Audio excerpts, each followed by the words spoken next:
ಇಂದಿನ ಧ್ಯಾನ ಸ್ವಾಧ್ಯಾಯ ಸತ್ಸಂಗ ಕಾರ್ಯಕ್ರಮಕ್ಕೆ ತಮಗೆಲ್ಲರಿಗೂ ತುಂಬು ಹೃದಯದ ಸ್ವಾಗತ. ಮೊಟ್ಟ ಮೊದಲಿಗೆ ನಮ್ಮೆಲ್ಲರ ಧ್ಯಾನ ಗುರುಗಳಾದ ಪರಮ ಪೂಜ್ಯರಾದ ಬ್ರಹ್ಮಶ್ರೀ ಪಿತಾಮಹ ಡಾಕ್ಟರ್ ಸುಭಾಷ್ ಪತ್ರಿಜಿಯವರ ಚರಣ ಕಮಲಗಳಿಗೆ ವಂದಿಸುತ್ತಾ, ಗುರುಮಾತಾ ಸ್ವರ್ಣಮಾಲಾ ಅಮ್ಮನವರ ಪಾದ ಕಮಲಗಳಿಗೆ ನಮಿಸುತ್ತಾ, ನಮ್ಮೆಲ್ಲರ ಚೈತನ್ಯ ಶಕ್ತಿಯಾಗಿರ್ತಕ್ಕಂಥ ಮಹಾವತಾರ್ ಬಾಬಾ ಅವರನ್ನ ನಮ್ಮ ಮಂದಿರದಲ್ಲಿ ಸ್ಮರಿಸುತ್ತಾ, ನನ್ನ ಗುರುಗಳಾದ ತಟವಾಲಿ ಬಾಬಾ, ಬರ್ಫಾನಿ ಬಾಬಾ, ಮಹದಾನಂದ ಬಾಬಾಜಿಯವರನ್ನ ನನ್ನ ಹೃದಯ ಮಂದಿರದಲ್ಲಿ ಸ್ಮರಿಸುತ್ತಾ, ನಮ್ಮ ಮಾರ್ಗದರ್ಶಕ ಗುರುಗಳಾದ ಡಾಕ್ಟರ್ ಜೀವಂದ್ರ ಕೇತಪ್ಪ ಸರ್ ವಂದಿಸುತ್ತಾ, ಅಯ್ಯಪ್ಪ ಪಿಂಡಿ ಸರ್ ಅವರಿಗೆ ವಂದಿಸುತ್ತಾ, ಎಲ್ಲ ಆಸ್ಟ್ರಲ್ ಮಾಸ್ಟರ್ಸ್ ಗಳಿಗೆ, ಪಿರಮಿಡ್ ಮಾಸ್ಟರ್ಸ್ ಗಳಿಗೆ ವಂದಿಸುತ್ತಾ, ಸೀತಾ ಮಾತೆ, ಯಶೋಧರ ಮಾತೆ, ವಸುಂಧರ ಮಾತೆಯರಿಗೆ ವಂದಿಸುತ್ತಾ, ಅವರೆಲ್ಲರ ಚೈತನ್ಯ ಶಕ್ತಿಯೊಂದಿಗೆ ನಮ್ಮ ಚೈತನ್ಯ ಶಕ್ತಿಯನ್ನು ಅನುಸಂಧಾನಗೊಳಿಸುತ್ತಾ ನಾವಿಂದಿನ ಸ್ವಾಧ್ಯಾಯವನ್ನ ಆರಂಭಿಸೋಣ ಮಾಸ್ಟರ್ಸ್. ನಾವು ಸ್ವಾಧ್ಯಾಯಕ್ಕಾಗಿ ತೆಗೆದುಕೊಂಡಿರ್ತಕ್ಕಂತಹ ಪುಸ್ತಕ ಆತ್ಮವಿಜ್ಞಾನ ಮತ್ತು ಮೃತ್ಯುವೇ ಇಲ್ಲ ಅಂತಕ್ಕಂಥ ಪುಸ್ತಕ. ಇದನ್ನ ಬ್ರಹ್ಮರ್ಷಿ ಪಿತಾಮಹ ಡಾಕ್ಟರ್ ಸುಭಾಷ್ ಪತ್ರಿಜಿ ಅವರು ಬರೆದಿರ್ತಕ್ಕಂಥದ್ದು. ಇದುವರೆಗೆ ನಾವು ಈ ಆತ್ಮ ವಿಜ್ಞಾನ ಅಂದ್ರೆ ಏನು, ಆತ್ಮಜ್ಞಾನ, ಆತ್ಮ ಪ್ರಜ್ಞಾನ ಮತ್ತು ಆತ್ಮವಿಜ್ಞಾನ ಅಂದ್ರೆ ಏನು ಅಂತಕ್ಕಂಥದನ್ನ ಡಿಟೇಲ್ ಆಗಿ ಚರ್ಚೆ ಮಾಡಿದೀವಿ. ಇನ್ನು ಎರಡನೆಯ ಭಾಗ, ಈ ಪುಸ್ತಕದ ಎರಡನೆಯ ಭಾಗ ಏನು, ಮೃತ್ಯುವೇ ಇಲ್ಲ ಅಂತಕ್ಕಂಥ. ನಾವೆಲ್ಲರೂ ಸಾಮಾನ್ಯವಾಗಿರ್ತಕ್ಕಂತಹ ಜನರು ಹೆದರ್ಕೊಳ್ತಕ್ಕಂಥ ಒಂದು ಸಂಗತಿ ಅಂತಂದ್ರೆ ಮೃತ್ಯು, ಮರಣ ಅಂತ ಹೇಳಿ. ಆದ್ರೆ ಪತ್ರಿಜಿಯವ್ರು ಹೇಳ್ತಾರೆ, ನಾವು ದೇಹ ಅಲ್ಲ ಆತ್ಮ ಅಂತ ಹೇಳಿ ತಿಳಿದುಕೊಂಡಾಗ ಈ ಮೃತ್ಯು ಅನ್ನೋದು ದೇಹಕ್ಕೆ ಇದೆ ವಿನಃ ಆತ್ಮಕ್ಕೆ ಇಲ್ಲ, ಮೃತ್ಯು ಅನ್ನೋದೇ ಇಲ್ಲ ಅಂತಕ್ಕಂಥ ಮಾತನ್ನ ಹೇಳ್ತಾರೆ. ನಿಮ್ಮೆಲ್ಲರ ಬೇಡಿಕೆಯಂತೆ ಈ ದಿನ ನಾವು ಸಾವಿನ ವಿಷಯವಾಗಿ ಕೂಲಂಕುಷವಾಗಿ ವಿಮರ್ಶಿಸೋಣ. ಸಾವು ಅಂತಂದ್ರೆ ಎಲ್ಲರೂ ಹೆದರ್ತಕ್ಕಂಥದ್ದು. ನಿಮ್ಮೆಲ್ಲರ ಅಭಿಲಾಷೆ ಹಾಗೆ ಆ ಸಾವಿನ ವಿಷಯವಾಗಿ ಕೂಲಂಕುಷವಾಗಿ ವಿಮರ್ಶೆ ಮಾಡೋಣ ಅಂತಕ್ಕಂಥ ಮಾತನ್ನ ಹೇಳ್ತಾರೆ.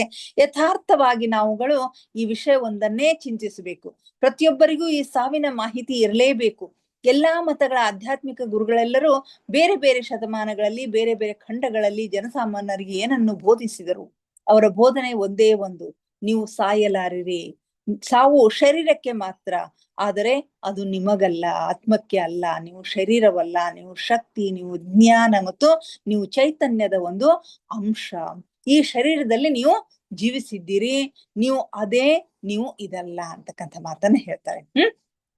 ಎಲ್ಲರಿಗೂ ಗೊತ್ತಿರ್ತಕ್ಕಂತಹ ವಿಷಯ. ಸಾಮಾನ್ಯವಾಗಿ ಆಧ್ಯಾತ್ಮಿಕ ಗುರುಗಳೆಲ್ಲರೂ ಏನ್ ಹೇಳ್ತಾ ಬಂದಿದ್ದಾರೆ, ಏನನ್ನ ಬೋಧಿಸ್ತಾ ಬಂದಿದ್ದಾರೆ ಅಂತಂದ್ರೆ ಒಂದೇ ಒಂದು ಬೋಧನೆ ಮಾಡಿದ್ದಾರೆ. ಏನು ಅಂತಂದ್ರೆ, ನಿಮಗೆ ಸಾವಿಲ್ಲ, ಆತ್ಮಕ್ಕೆ ಸಾವಿಲ್ಲ. ಸಾವಿರೋದು ಕೇವಲ ಶರೀರಕ್ಕೆ, ದೇಹಕ್ಕೆ ಮಾತ್ರ ಸಾವಿದೆ.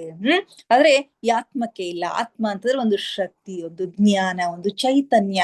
ಈ ಚೈತನ್ಯ ಶರೀರದಲ್ಲಿ ಜೀವಿಸುತ್ತೆ. ಈ ಸಾವು ಅಂತಕ್ಕಂಥದ್ದು ಕೇವಲ ಶರೀರಕ್ಕಿದೆ ವಿನಃ ಈ ಒಂದು ಚೈತನ್ಯಕ್ಕೆ, ಈ ಆತ್ಮಕ್ಕೆ ಇಲ್ಲ ಅಂತ ಹೇಳ್ತಾರೆ.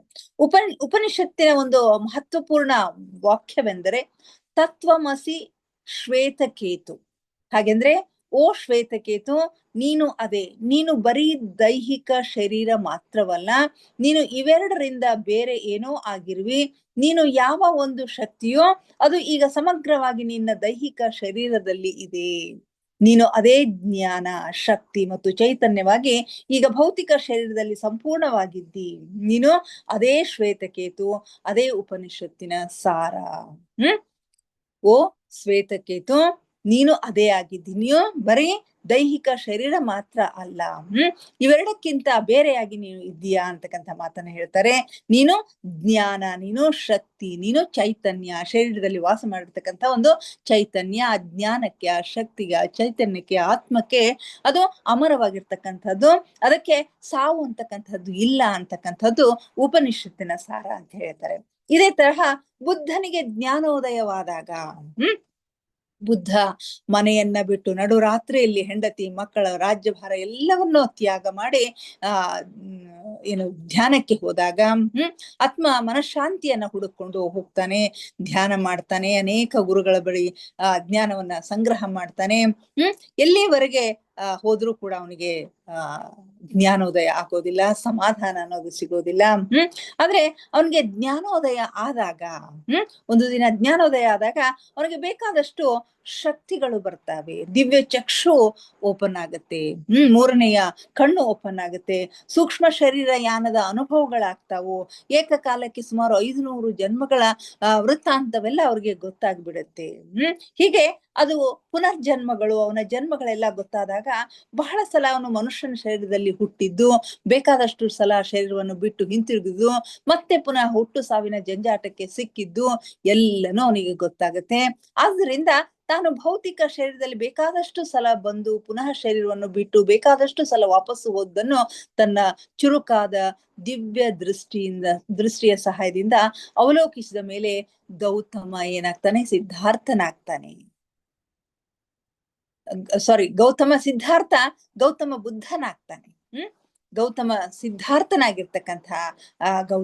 ಆಗಿರ್ತಕ್ಕಂಥವನು ಗೌತಮ ಬುದ್ಧನಾಗ್ತಾನೆ.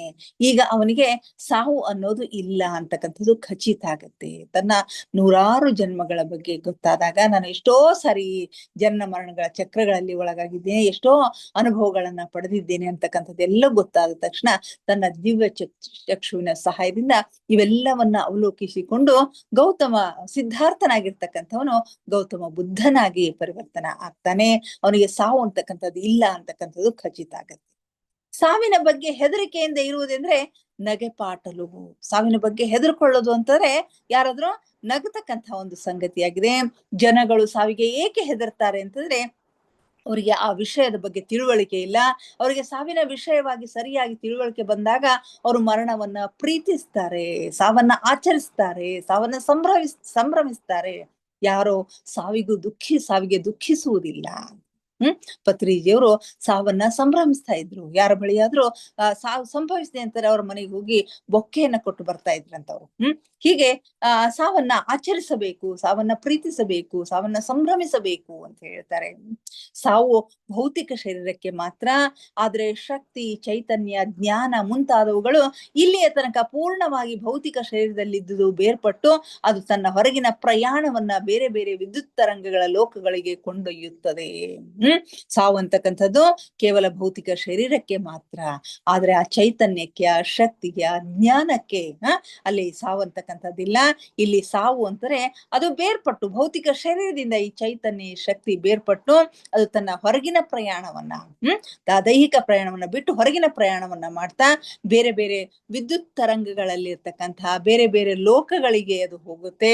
ಭೌತಿಕ ಶರೀರವನ್ನ ಅನುಭವಿಸಿ, ಭೌತಿಕ ಜೀವನವನ್ನ ಅನುಭವಿಸಿ, ಈ ಅಸ್ತಿತ್ವ, ಈ ಆತ್ಮ, ಈ ಜೀವ ಎಂದು ಬೇರೆ ಬೇರೆ ಹೆಸರುಗಳಿಂದ ಕರೆಯಲ್ಪಡುವ ನಾವು ನಮ್ಮ ಭೌತಿಕ ಶರೀರವನ್ನು ತ್ಯಜಿಸಿ ಮುಂದಿನ ಪ್ರಯಾಣವನ್ನ ಪ್ರಾರಂಭಿಸುತ್ತೇವೆ. ಭೌತಿಕ ಶರೀರದಲ್ಲಿದ್ದಾಗ ಈ ಒಂದು ಪರ್ಟಿಕ್ಯುಲರ್ ಆಗಿರ್ತಂತ ಒಂದು ಹೆಸರಿರುತ್ತೆ. ನಾನು ಅದೇ ಅಂತ ಹೇಳಿ ಈ ಜೀವ, ಈ ಆತ್ಮ, ಇದೇ ನನ್ನ ಅಸ್ತಿತ್ವ ಅಂತಕ್ಕಂಥದ್ದನ್ನ ಕರೆಯಲ್ಪಡ್ತಕ್ಕಂಥ ಒಂದು ಭೌತಿಕ ಶರೀರವನ್ನ ತ್ಯಜಿಸಿ ನಾವು ಮುಂದಿನ ಪ್ರಯಾಣವನ್ನ ಪ್ರಾರಂಭಿಸ್ತೇವೆ ಅಂತ ಹೇಳ್ತಾರೆ.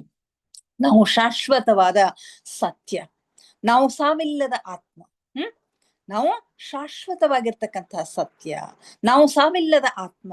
ನಾವು ಅನಿವಾರ್ಯವಾಗಿ ಈ ಭೌತಿಕ ಶರೀರದಲ್ಲಿ ಅನೇಕ ಕಾರಣಗಳಿಂದಾಗಿ ಬಂದಿರ್ತೇವೆ.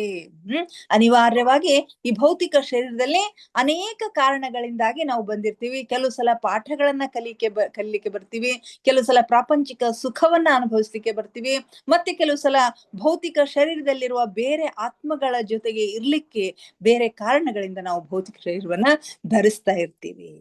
ಶ್ರೇಷ್ಠ ಬರಹಗಾರನಾಗಿರ್ತಕ್ಕಂತಹ ಶೇಕ್ಸ್ಪಿಯರ್ ಒಂದ್ ಕಡೆ ಹೇಳ್ತಾನೆ, ಪ್ರಪಂಚವೆಲ್ಲ ಒಂದು ವೇದಿಕೆ, ನಾವು ಬರೀ ಪಾತ್ರಧಾರಿಗಳು. ಶೇಕ್ಸ್ಪಿಯರ್ನ ಮಾತುಗಳು. ಪ್ರಪಂಚವೆಲ್ಲವೂ ಒಂದು ದೊಡ್ಡ ವೇದಿಕೆಯಾಗಿದೆ, ಒಂದು ರಂಗ ಮಂಟಪವಾಗಿದೆ. ನಾವೆಲ್ಲರೂ ಅದರಲ್ಲಿ ಪಾತ್ರ ಮಾಡ್ತಕ್ಕಂಥವ್ರು. ನಮಗೇನು ಪಾತ್ರ ಇದೆಯೋ ಅದನ್ನ ನಿರ್ವಹಿಸಿ ಪಾತ್ರ ಮಾಡಿ ಹೋಗ್ತಕ್ಕಂಥವ್ರು. ನಾವು ರೇಗುತ್ತೇವೆ, ನಾವು ಆವೇಶಗೊಳ್ಳುತ್ತೇವೆ, ನಮ್ಮ ಪಾತ್ರವನ್ನ ನಾವು ಮಾಡುತ್ತೇವೆ, ಮತ್ತೆ ಹಿಂದಿರುಗುತ್ತೇವೆ ಅಂತ ಹೇಳಿ ಹೇಳ್ತಾರೆ. ಆದ್ದರಿಂದ ನಾವು ಈ ಭೂಮಿಗೆ ನಮ್ಮ ಪಾತ್ರವನ್ನ ಮಾಡಲು ನಾವು ಬಂದಿದ್ದೇವೆ. ಈ ಭೂಮಿಗೆ ಯಾಕೆ ಬಂದಿದ್ದೇವೆ ಅಂತಂದ್ರೆ ನಮ್ಮ ಪಾತ್ರವನ್ನ ಮಾಡ್ಲಿಕ್ಕೆ. ನಂತರ ಕೊನೆಗೆ ನಾವು ಹಿಂತಿರುಗ್ತೀವಿ. ಸಾವು ಅಂತಂದ್ರೆ ನಿರ್ಗಮನ, ಅದು ನಮ್ಮ ಆತ್ಮವನ್ನು ನಾಶಗೊಳಿಸುವುದಿಲ್ಲ.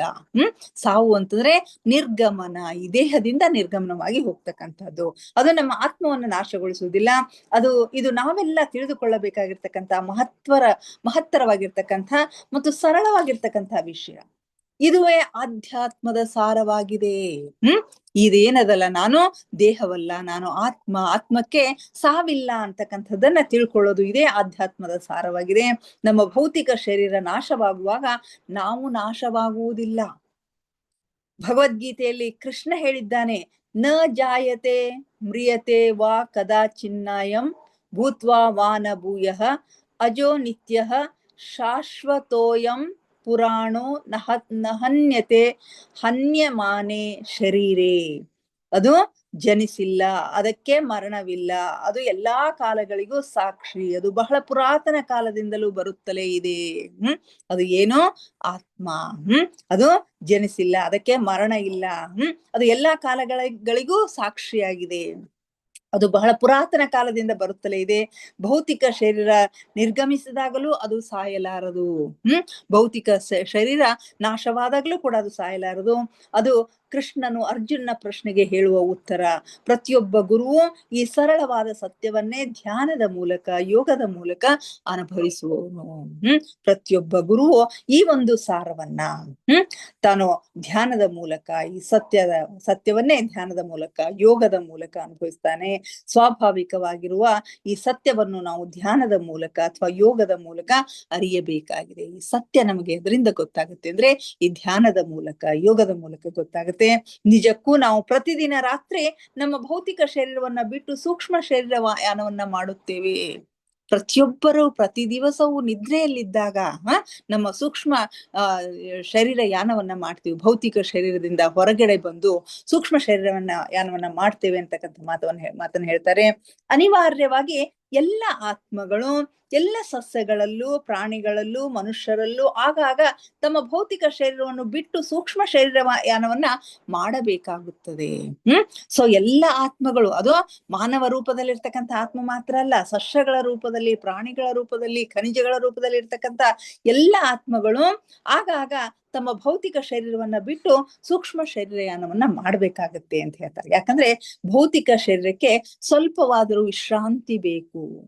ಎಲ್ಲಿಯ ತನಕ ಆತ್ಮ ಭೌತಿಕ ಶರೀರದಲ್ಲಿ ಇರುತ್ತೋ ಅಲ್ಲಿ ತನಕ ಭೌತಿಕ ಶರೀರ ಬಹಳ ಒತ್ತಡದಲ್ಲಿರುತ್ತೆ ಅಂತ. ಎಲ್ಲಿಯವರೆಗೆ ಆತ್ಮ ಭೌತಿಕ ಶರೀರದಲ್ಲಿ ಇರುತ್ತೋ ಅಲ್ಲಿಯವರೆಗೆ ಆತ್ಮ ಬಹಳಷ್ಟು ಒತ್ತಡದಲ್ಲಿರ್ತದ ಮತ್ತು ಬಹಳ ಶಕ್ತಿಯುತವಾಗಿಯೂ ಮತ್ತು ಬಹಳಷ್ಟು ಚುರುಕಾಗಿಯೂ ಇರುತ್ತದೆ. ಶರೀರಕ್ಕೆ ಶಕ್ತಿಯನ್ನು ಭರ್ತಿ ಮಾಡಲು ವಿಶ್ರಾಂತಿ ಬೇಕು. ಈ ಶರೀರಕ್ಕೆ ಶಕ್ತಿ ತುಂಬಬೇಕು ಅಂತಂದ್ರೆ ವಿಶ್ರಾಂತಿ ಬೇಕು. ಆದ್ದರಿಂದ ಸಸ್ಯಗಳಲ್ಲಿ ಇರುವ ಆತ್ಮ, ಪ್ರಾಣಿಗಳಲ್ಲಿ ಇರುವ ಆತ್ಮ, ಮನುಷ್ಯರಲ್ಲಿ ಇರುವ ಆತ್ಮ, ಇವೆಲ್ಲ ಆತ್ಮಗಳು ಆಗಾಗ ತಮ್ಮ ತಮ್ಮ ಭೌತಿಕ ಶರೀರವನ್ನ ಬಿಟ್ಟು ಹೊರಗಡೆ ಪ್ರಯಾಣವನ್ನ ಮಾಡ್ತಾವೆ ಅಂತ ಹೇಳ್ತಾರೆ. ಆ ಶಕ್ತಿಯನ್ನ ತುಂಬಿಸುವ ಸಲುವಾಗಿ ಅವಶ್ಯಕತೆಗಿಂತ ಹೆಚ್ಚಿನ ಶಕ್ತಿಯನ್ನ ತುಂಬಿಸ್ಕೊಳ್ಬೇಕಾಗಿತ್ತು ಅಂತಂದ್ರೆ ನಾವು ಆಗಾಗ ಈ ಭೌತಿಕ ಶರೀರದಿಂದ ಹೊರಗಡೆ ಪ್ರಯಾಣವನ್ನ ಮಾಡಬೇಕಾಗತ್ತೆ. ಇದನ್ನೇ ನಿದ್ರೆ ಅಂತ ಹೇಳಿ ಕರೀತಾರೆ. ಯಾರು ನಿದ್ರೆ ಮಾಡುವುದಿಲ್ಲ. ನಿದ್ರೆ ಅಂದ್ರೆ ನಿಜವಾಗಿಯೂ ಒಂದು ಮೈ ಮರೆತ ಸ್ಥಿತಿ. ನಿದ್ರೆ ಅಂತಂದ್ರೆ ಒಂದು ಮೈ ಮರೆತ ಸ್ಥಿತಿ. ಭೌತಿಕ ಶರೀರ ಮೈ ಮರೆತ ಸ್ಥಿತಿಯಲ್ಲಿ ಇರುವುದು ಸಾಧ್ಯವಿಲ್ಲ. ಭೌತಿಕ ಶರೀರ ಮೈ ಮರೆತಿರ್ತಕ್ಕಂಥ ಒಂದು ಸ್ಥಿತಿಯಲ್ಲಿ ಇರ್ಲಿಕ್ಕೆ ಸಾಧ್ಯ ಇಲ್ಲ. ಅದೇ ತರ ಶಕ್ತಿ, ಪ್ರಜ್ಞೆ, ಜ್ಞಾನ ಮುಂತಾದವುಗಳು ಕೂಡ ದೇಹದಲ್ಲಿ ಮೈ ಮರೆತ ಸ್ಥಿತಿಯಲ್ಲಿ ಇರುವುದು ಸಾಧ್ಯವಿಲ್ಲ ಅಂತಕ್ಕಂಥ ಮಾತನ್ನು ಹೇಳ್ತಾರೆ. ಸಂಬಂಧ ಸೂಚಕವಾಗಿ ಮಾತನಾಡುವುದಾದರೆ ಭೌತಿಕ ಶರೀರ ಯಾವಾಗ್ಲೂ ಚಟುವಟಿಕೆಯಿಂದ ಕೂಡಿರ್ತದ, ಕಾರ್ಯಗತವಾಗಿರ್ತದ, ಅದರೊಳಗೆ ಆತ್ಮ ಇರ್ತದ.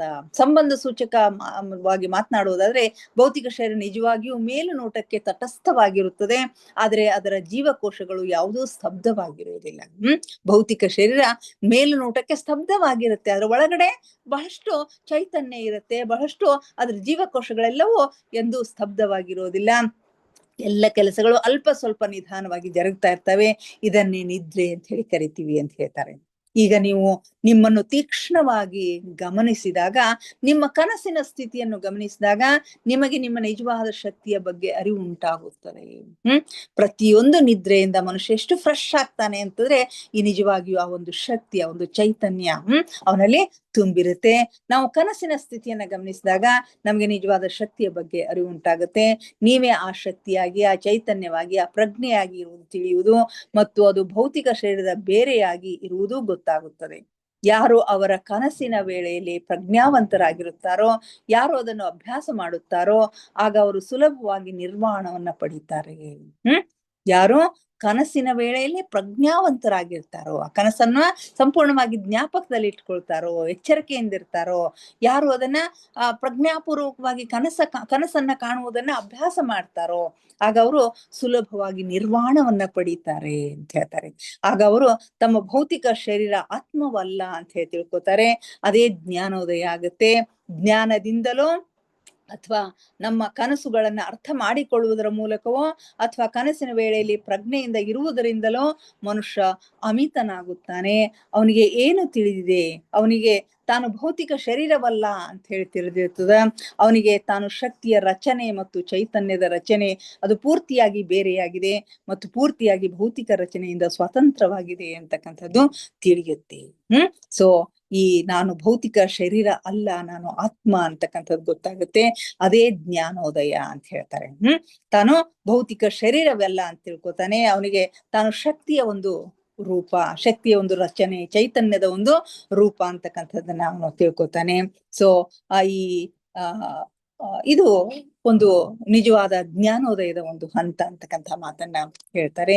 ಈ ತರಹ ಗ್ರಹಣ ಶಕ್ತಿಯಿಂದ ಅವನು ತನ್ನ ದೈನಂದಿನ ಜೀವನದಲ್ಲಿ ಸಾವಿನ ಬಗ್ಗೆ ಸ್ವಲ್ಪವೂ ಹೆದರುವುದಿಲ್ಲ. ಇಂಥ ಎಲ್ಲ ವಿಷಯಗಳನ್ನ ಅರ್ಥ ಮಾಡಿಕೊಂಡು ಇವುಗಳನ್ನೆಲ್ಲ ಕೇಳ್ಕೊಂಡು ದೈನಂದಿನ ಜೀವನದಲ್ಲಿ ಅವನು ಸಾವಿನ ಬಗ್ಗೆ ಹೆದರುವುದಿಲ್ಲ. ಅದು ತನಗಾದರೂ ಸರಿ, ತನ್ನ ಸುತ್ತಮುತ್ತಲಿನ ಜನಗಳಿಗಾದರೂ ಸರಿ, ಅವನಿಗಾಗಲಿ ಅವಳಿಗಾಗಲಿ ಆದಾಗ ಹೆದರುವುದಿಲ್ಲ. ಮರಣವನ್ನ ಅವನು ಆಹ್ವಾನಿಸುವುದಿಲ್ಲ. ಅವನು ಆತ್ಮಹತ್ಯೆ ಮಾಡಿಕೊಂಡು ಸಾಯುವುದಿಲ್ಲ. ಸೊ ಯಾವಾಗ ಈ ಒಂದು ತಿಳುವಳಿಕೆ ನಮ್ಗೆ ಬರುತ್ತೋ, ಈ ಒಂದು ಜ್ಞಾನ ಬರುತ್ತೋ, ಸಾವಿನ ಬಗ್ಗೆ ಇರ್ತಕ್ಕಂಥ ಹೆದರಿಕೆ ಸಂಪೂರ್ಣವಾಗಿ ಹೋಗುತ್ತೋ, ಆಗ ನಾವು ಯಾರ ಬಗ್ಗೆನೂ ಚಿಂತೆ ಮಾಡೋದಿಲ್ಲ. ಯಾರು ತೀರ್ಕೊಂಡ್ರೂ ನಮ್ಗೆ ನೋವಾಗೋದಿಲ್ಲ, ಹೆದರೋದಿಲ್ಲ. ಮರಣವನ್ನ ನಾವು ಆಹ್ವಾನಿಸೋದಿಲ್ಲ. ಮತ್ತು ಜೀವನದಲ್ಲಿ ಅವರು ಆತ್ಮಹತ್ಯೆಯನ್ನ ಮಾಡ್ಕೊಂಡು ಸಾಯೋದಿಲ್ಲ. ಅವನಿಗೆ ಮರಣದ ಬಗ್ಗೆ ತಿಳುವಳಿಕೆ ಇರುತ್ತೆ. ನಾವು ಇಲ್ಲಿ ನಮ್ಮ ಜೀವನವನ್ನು ಎಷ್ಟು ದಿವಸ ಮುಂದುವರಿಸಲು ಸಾಧ್ಯವೋ ಅಷ್ಟು ದಿವಸ ಅದನ್ನ ಮುಂದುವರಿಸಲೇಬೇಕು. ಸಾವನ್ನು ಆಹ್ವಾನಿಸಬಾರದು. ಎಷ್ಟು ದಿವಸ ನಾವು ಇರ್ಲಿಕ್ಕೆ ಬಂದಿದ್ದೇವೋ ಅಷ್ಟು ದಿವಸ ಇಲ್ಲಿ ಇರ್ಲೇಬೇಕು. ಅದನ್ನು ನಾವು ಆಹ್ವಾನ ಮಾಡಬಾರದು. ಯಾಕಂದ್ರೆ ಮೊದಲನೇದಾಗಿ ನಾವು ನಮ್ಮ ಭೌತಿಕ ಶರೀರವನ್ನು ನಮ್ಮ ಇಷ್ಟದಂತೆ ಆರಿಸಿಕೊಂಡು ಬಂದಿರ್ತೇವೆ. ಭೌತಿಕ ಶರೀರವನ್ನ ನಾವು ನಮ್ಮ ಇಷ್ಟದಂತೆ ಆರಿಸಿಕೊಂಡು ಇಲ್ಲಿಗೆ ಆತ್ಮಜ್ಞಾನವನ್ನ ಪಡೀಲಿಕ್ಕೆ, ಆತ್ಮಜ್ಞಾನವನ್ನ ಕಲೀಲಿಕ್ಕೆ, ಒಳ್ಳೆಯ ಗುಣಗಳನ್ನ ಪಡೀಲಿಕ್ಕೆ ಬಂದಿರ್ತೀವಿ. ಆದ್ರಿಂದ ಅದು ಬಹಳ ಸಮಯವನ್ನ ಹಿಡಿತದ. ಹೀಗಾಗಿ ಈ ಭೂಮಿಯ ಮೇಲಿನ ಸೂಕ್ಷ್ಮ ಶರೀರ ಲೋಕಗಳಿಗೆ ಒಂದು ಅದ್ಭುತವಾದ ಪಾಠಶಾಲೆ, ಮೇಲಿರುವ ಅಸಂಖ್ಯಾತವಾದ ಅಧ್ಯಾತ್ಮ ಲೋಕಗಳಿಗೆ ಈ ಭೂಮಿ ಒಂದು ಒಳ್ಳೆಯ ಅನುಭವವನ್ನ ಕೊಡುವಂತೆ ಕಾಣುತ್ತದೆ. ಹೀಗಾಗಿ ಈ ಭೂಮಿಯ ಮೇಲೆ ಬಂದಾಗ ಇಲ್ಲಿ ಏನೆಲ್ಲವನ್ನ ಅನುಭವ ಪಡಿಬೇಕೋ, ಏನೆಲ್ಲವನ್ನು ನಾವು ತಿಳ್ಕೋಬೇಕು, ಅದೆಲ್ಲವನ್ನ ತಿಳ್ಕೊಳ್ಳೋದೇ ನಮ್ಮ ಮುಖ್ಯ ಉದ್ದೇಶ ಅಂತಕ್ಕಂಥ ಮಾತುಗಳನ್ನ ಪತ್ರಿಜಿಯವರು ಹೇಳ್ತಾರೆ. ಇಲ್ಲಿಗೆ ಇವತ್ತಿನ ಸ್ವಾಧ್ಯಾಯವನ್ನ ಮುಗಿಸೋಣ ಮಾಸ್ಟರ್ಸ್. ದಯವಿಟ್ಟು ಧ್ಯಾನಕ್ಕೆ ಸಿದ್ಧರಾಗಿ ಯಾವುದಾದ್ರೂ ಸ್ಥಿರ ಸುಖಾಸನದಲ್ಲಿ ಕುಳಿತುಕೊಳ್ಳಿ. ಚೇರ್ ಮೇಲೆ ಕುಳಿತಿದ್ರೆ ಕಾಲುಗಳನ್ನ ಕ್ರಾಸ್ ಮಾಡ್ಕೊಳ್ರಿ. ಕೈ ಬೆರಳುಗಳನ್ನ ಒಂದ್ರೊಳಗೊಂದು ಸೇರಿಸ್ಕೊಳ್ರಿ. ಕಣ್ಣುಗಳನ್ನ ನಿಧಾನವಾಗಿ ಮುಚ್ಚಿ ಮುಖದ ಮೇಲೆ ಮಂದಹಾಸವಿರಲಿ. ದೇಹದ ಯಾವ ಭಾಗದಲ್ಲಿಯೂ ಬಿಗಿತ ಬೇಡ. Relax relax relax please. ಮೊಟ್ಟ ಮೊದಲಿಗೆ ನಮ್ಮೆಲ್ಲರ ಧ್ಯಾನ ಗುರುಗಳಾದ ಪರಮ ಪೂಜ್ಯರಾದ ಬ್ರಹ್ಮರ್ಷಿ ಪಿತಾಮಹ ಡಾಕ್ಟರ್ ಸುಭಾಷ್ ಪತ್ರಿಜಿಯವರ ಚರಣ ಕಮಲಗಳಿಗೆ ವಂದಿಸುತ್ತ, ಗುರುಮಾತಾ ಸ್ವರ್ಣಮಾಲಾ ಅಮ್ಮನವರ ಪಾದ ಕಮಲಗಳಿಗೆ ನಮಿಸುತ್ತ, ನಮ್ಮೆಲ್ಲರ ಚೈತನ್ಯ ಶಕ್ತಿಯಾಗಿರ್ತಕ್ಕಂಥ ಮಹಾತಾರ್ ಬಾಬಾ ಅವರನ್ನ ನಮ್ಮ ಮಂದಿರದಲ್ಲಿ ಸ್ಮರಿಸುತ್ತ, ನನ್ನ ಗುರುಗಳಾದ ತಟವಾಲಿ ಬಾಬಾ, ಬಪ್ಪಾನಿ ಬಾಬಾ, ಮಹದಾನಂದ ಬಾಬಾಜಿಯವರನ್ನ ನನ್ನ ಹೃದಯ ಮಂದಿರದಲ್ಲಿ ಸ್ಮರಿಸುತ್ತ, ನಮ್ಮ ಮಾರ್ಗದರ್ಶಕ ಗುರುಗಳಾದ ಡಾಕ್ಟರ್ ಜೀವಂದರ್ ಕೇತಪ್ಪ ಸರ್ ಅವರಿಗೆ ವಂದಿಸುತ್ತಾ, ಅಯ್ಯಪ್ಪ ಪಿಂಡಿ ಸರ್ ಅವರಿಗೆ ವಂದಿಸುತ್ತಾ, ಎಲ್ಲ ಆಸ್ಟ್ರಲ್ ಮಾಸ್ಟರ್ಸ್ಗಳಿಗೆ, ಪಿರಾಮಿಡ್ ಮಾಸ್ಟರ್ಸ್ಗಳಿಗೆ ವಂದಿಸುತ್ತಾ, ಸೀತಾ ಮಾತೆ, ಯಶೋಧರ ಮಾತೆ, ವಸುಂಧರ ಮಾತೆಯರಿಗೆ ವಂದಿಸುತ್ತಾ, ಅವರೆಲ್ಲರ ಚೈತನ್ಯ ಶಕ್ತಿಯೊಂದಿಗೆ ನಮ್ಮ ಚೈತನ್ಯ ಶಕ್ತಿಯನ್ನು ಅನುಸಂಧಾನಗೊಳಿಸುತ್ತಾ ನಾವಿಂದಿನ ಧ್ಯಾನವನ್ನ ಆರಂಭಿಸೋಣ ಮಾಸ್ಟರ್ಸ್. ನಮ್ಮ ಈ ಧ್ಯಾನಕ್ಕೆ ಅವರೆಲ್ಲರನ್ನು ಆತ್ಮಪೂರ್ವಕವಾಗಿ ಆಹ್ವಾನಿಸೋಣ. ಅವರೆಲ್ಲರೂ ಜ್ಯೋತಿ ಸ್ವರೂಪದಲ್ಲಿ ಬಂದು ನಮ್ಮ ಜೊತೆಗೆ ಕುಳಿತು ಧ್ಯಾನಿಸುತ್ತಿದ್ದಾರೆ ಎಂದು ಭಾವಿಸಿಕೊಳ್ಳುತ್ತಾ ನಾವಿಂದಿನ ಧ್ಯಾನವನ್ನು ಆರಂಭಿಸೋಣ ಮಾಸ್ಟರ್ಸ್. ಕೇವಲ ಸಹಜ ಶ್ವಾಸದ ಮೇಲೆ ಗಮನ. ಒಳ ಹೋಗುವ ಉಸಿರು, ಹೊರಬರುವ ಉಸಿರನ್ನು ನಿರಂತರವಾಗಿ ಏಕಧಾರೆಯಾಗಿ ಗಮನಿಸಿ ಮಾಸ್ಟರ್ಸ್. ಯಾವ ಆಲೋಚನೆಗಳು ಬೇಡ. ಆಲೋಚನೆಗಳು ಬಂದರೆ ಅವುಗಳನ್ನ ಬದಿಗೆ ಸರಿಸಿ ಮತ್ತೆ ಉಸಿರಿನ ಮೇಲೆ ನಿಮ್ಮ ಗಮನವನ್ನು ಕೇಂದ್ರೀಕರಿಸಿ ಮಾಸ್ಟರ್ಸ್. ಒಂದೊಂದು ಉಸಿರು ನಿಮ್ಮ ಗಮನಕ್ಕೆ ಬಾರದೆ ಹೋಗದಿರಲಿ. ಯಾವಾಗ ನಿಮ್ಮ ಗಮನ ಸಂಪೂರ್ಣವಾಗಿ ಉಸಿರಾಟದ ಮೇಲೆ ಕೇಂದ್ರೀಕೃತವಾಗಿರುತ್ತದೆಯೋ ಆಗ ನಿಮ್ಮ ಆಲೋಚನೆಗಳು ಶೂನ್ಯವಾಗುತ್ತವೆ, ಮನಸ್ಸು ಶಾಂತವಾಗುತ್ತದೆ, ಧ್ಯಾನ ಸಿದ್ಧಿಸುತ್ತದೆ.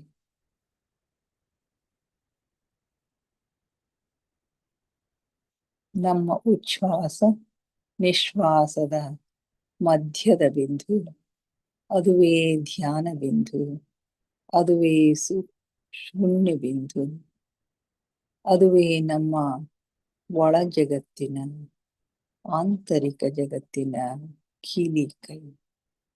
ಅಲ್ಲಿ ಒಂದು ಕ್ಷಣ ನಿಲ್ಲುವ ಅಭ್ಯಾಸ ಮಾಡಿ ಮಾಸ್ಟರ್ಸ್. ನಿಮಗಾಗಿ ನಿಮ್ಮ ಆಂತರಿಕ ಜಗತ್ತು ತೆರೆದುಕೊಳ್ಳುತ್ತದೆ.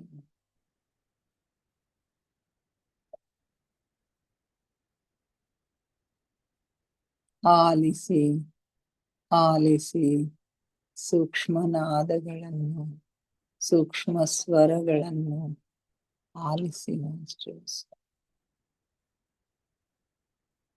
ನಿಮ್ಮ ಹೃದಯದ ಬಡಿತವನ್ನ ಆಲಿಸಿ, ರಕ್ತ ಪರಿಚಲನೆಯ ವೇಗವನ್ನ ಆಲಿಸಿ, ಉಸಿರಾಟದ ಬಿಸಿ ತಂಪುಗಳನ್ನ ಅನುಭವಿಸಿ ಮಾಸ್ಟರ್ಸ್. ಕನಿಷ್ಠ ಜೀರುಂಡೆಗಳ ನಾದವನ್ನ ಆಲಿಸಿ. ದಿನದ 24 ಗಂಟೆ ಸಂಗೀತ ಸೇವೆಗೈಯುವ ಜೀರುಂಡೆಗಳ ನಾದವನ್ನ ಆಲಿಸಿ, ಘಂಟಾನಾದವನ್ನ ಆಲಿಸಿ, ಓಂಕಾರ ನಾದವನ್ನ ಆಲಿಸಿ. ನೀವೆಷ್ಟು ಸೂಕ್ಷ್ಮಗಳನ್ನು ಆಲಿಸಲು ಸಮರ್ಥರಾಗುವಿರೋ ಅಷ್ಟು ನಿಮ್ಮ ಒಳಲೋಕದ ಆಗುಹೋಗುಗಳು, ಮೇಲು ಲೋಕದ ಆಗುಹೋಗುಗಳು ನಿಮ್ಮ ಗಮನಕ್ಕೆ ಸ್ಪಷ್ಟವಾಗಿ ಗೋಚರಿಸುತ್ತವೆ ಮಾಸ್ಟರ್ಸ್.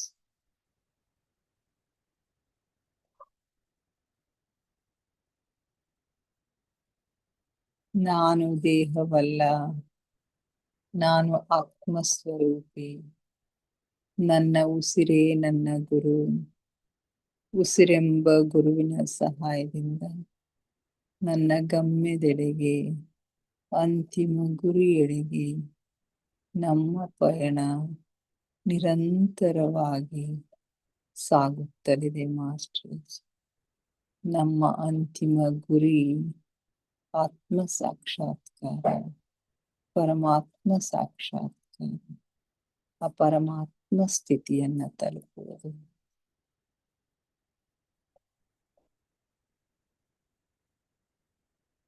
ಧ್ಯಾನ ಆಳವಾಗ್ತಾ ಇದೆ, ಉಸಿರು ನಿಧಾನವಾಗ್ತಾ ಇದೆ. ಉಸಿರು ನಿಧಾನವಾಗುತ್ತಾ ನಿಧಾನವಾಗುತ್ತಾ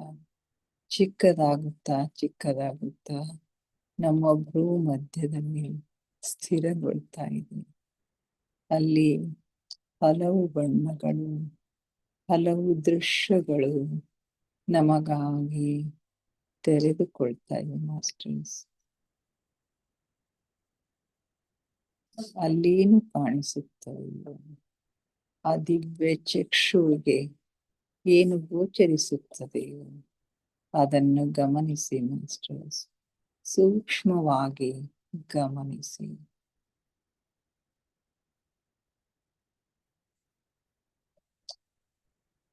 ಆಳವಾದ ಧ್ಯಾನದ ಹಾಲ್ಗಡಲಿನಲ್ಲಿ ನಿಮ್ಮನ್ನು ನೀವು ಮುಳುಗಿಸಿ ಮಾಸ್ಟರ್ಸ್. ಆಲಿಸಿ, ಆನಂದಿಸಿ, ಆಹ್ಲಾದಿಸಿ.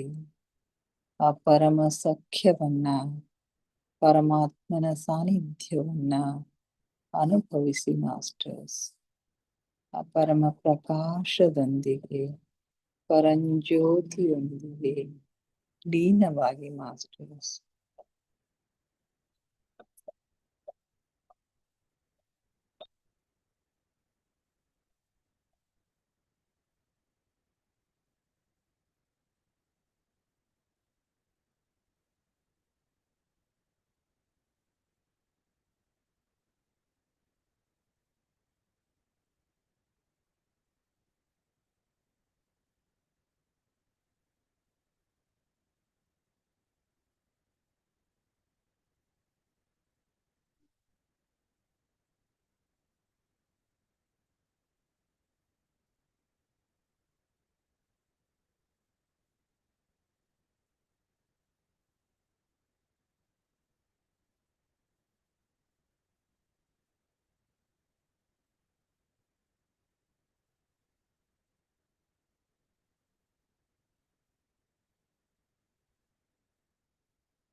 ಹ್ಮ್.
ಹ್ಮ್.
ಕೊನೆಯ 5 ನಿಮಿಷ ಮಾಸ್ಟರ್ಸ್.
ಕೊನೆ 2 ನಿಮಿಷ ಮಾಸ್ಟರ್ಸ್.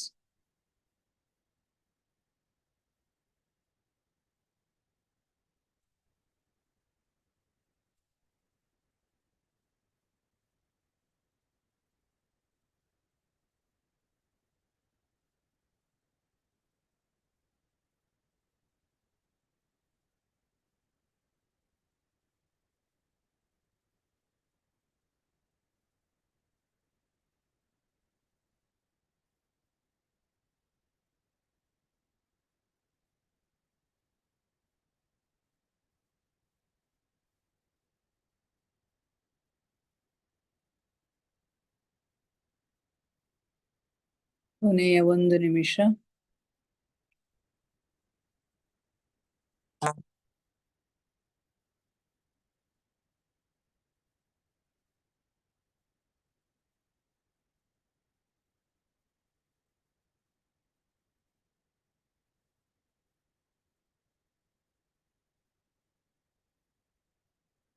Thirty seconds.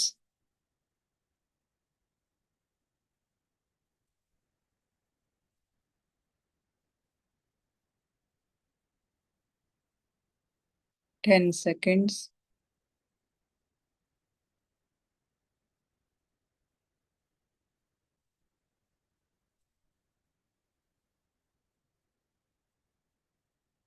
5, 4, 3, 2, 1, 0. ನಿಧಾನವಾಗಿ ನಿಮ್ಮ ಕೈ ಬೆರಳುಗಳನ್ನ ಬಿಡಿಸ್ಕೊಂಡು ಕಣ್ಣುಗಳ ಮೇಲೆ ಇಟ್ಕೊಳ್ಳಿ ಮಾಸ್ಟರ್ಸ್ ಫಾರ್ 5 seconds. 5, 4, 3, 2, 1, 0. ನಿಧಾನವಾಗಿ ನಿಮ್ಮ ಕಣ್ಣುಗಳ ಮೇಲಿನ ಕೈಗಳನ್ನ ತೆಗೀರಿ. ಕಣ್ಣುಗಳನ್ನ ನಿಧಾನವಾಗಿ ಓಪನ್ ಮಾಡಿ masters. Thank you, thank you, thank you everybody. ನಮ್ಮ ಧ್ಯಾನಕ್ಕೆ ಶಕ್ತಿಯನ್ನ ನೀಡಿ ನಮ್ಮೊಂದಿಗೆ ಕುಳಿತು ಧ್ಯಾನಿಸಿದ ಎಲ್ಲ ಮಾಸ್ಟರ್ಸ್ಗಳಿಗೆ ಅನಂತ ಕೋಟಿ ಕೋಟಿ ಧನ್ಯವಾದಗಳನ್ನ ಅರ್ಪಿಸುತ್ತಾ, ನನ್ನೊಂದಿಗೆ ಧ್ಯಾನಿಸಿದ ತಮಗೆಲ್ಲರಿಗೂ ಮತ್ತೊಮ್ಮೆ ಧನ್ಯವಾದಗಳನ್ನ ಅರ್ಪಿಸುತ್ತಾ, thank you, thank you, thank you everybody.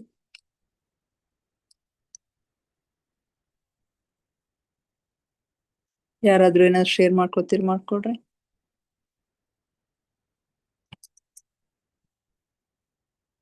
Hello. ಹಾ ಹಲೋ ರೀ ಮೇಡಮ್, ನಿನ್ನೆ ಅದು ಎಷ್ಟೊತ್ತಿಗೆ ಮುಗೀತ್ರಿ? ಏನ್ ನೀವು ಬಿಟ್ಟಿದ್ರಿ ಅದು? ಹೌದ್ರಿ ಮೇಡಮ್, ನಾ ಮುಂದುವರೆಸ್ರಿ ಅಂತ ಹೇಳಿ ನಂಗೆ ಸ್ವಲ್ಪ ಬೇರೆ ಕೆಲಸ ಆಗ್ತೈತ್ರಿ ಮೇಡಮ್. ಅದೇ ಅನಸ್ತ್ರಿ ನಂದು ನಾವು ಕರೆಕ್ಟ್ 10-5 ನಿಮಿಷ ಕಮ್ಮಿ ಇದ್ದಾಗ ನಾನು ಲೈಟ್ ಹೋಗಿವಲ್ಲ, ಅದು ಅದೇ ಲಾಸ್ಟ್ ಕರೆ ಇದ್ ಮಾಡೋಣ ಅನ್ಕೊಳ್ಳೋದ್ರಾಗನೆ ಸ್ವಲ್ಪ ಡಿಸ್ಕನೆಕ್ಟ್ ಆಗ್ಬಿಡ್ತಿ. ಯಾಕೆ ಇಲ್ಲ ಡಿಸ್ಕನೆಕ್ಟ್ ಆಗಿತ್ರಿ ಮೇಡಮ್. ನಾವದೆಲ್ಲ 10-5 ನಿಮಿಷ ಕಮ್ಮಿ ಇದ್ದಾಗೆ ನಾವು ಹೊರಗ್ ಬಂದಿವಿ ನೀವು ಹೇಳಂಗ. ಆಮೇಲೆ ಅದು ಡಿಸ್ಕನೆಕ್ಟ್ ಆಗಿತ್ತು. ಅದು ನಂದೇ ಹಂಗಾಯ್ತೇನೋ ಫೋನ್ ಅಂತ.